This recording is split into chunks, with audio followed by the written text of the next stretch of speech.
ताई, काय ग पूजा? 2 दिवस माहेर जावं म्हणते. अगं खरं आता 4 दिवसापूर्वीच तर जाऊन आल्यास की.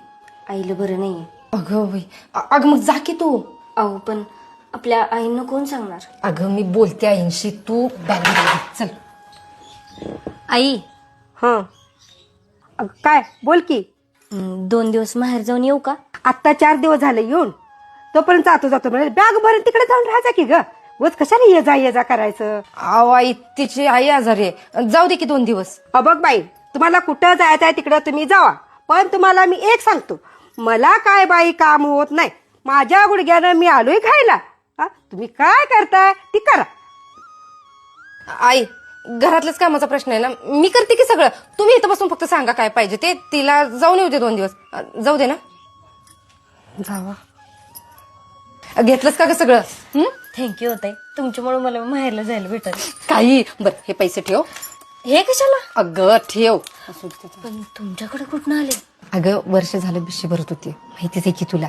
ती बिशी 4 दिवसापूर्वी लागल्या. घरात कोणाला सांगितलं नव्हतं, ते पैसे ठेवले होतं. आता ते तुझ्या अडचणीला उपयोग येतील.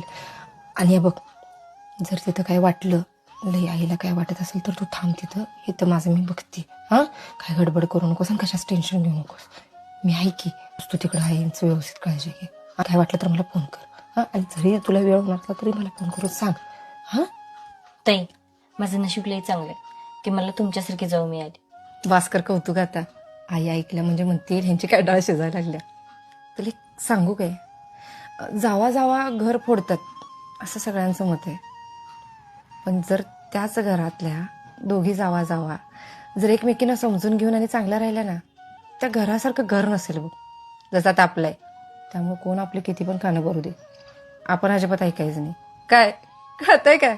बरं तर जा, वेळ होईल परत. भरी सगळं. पैसे ठेव तिकडे, नीट ठेव.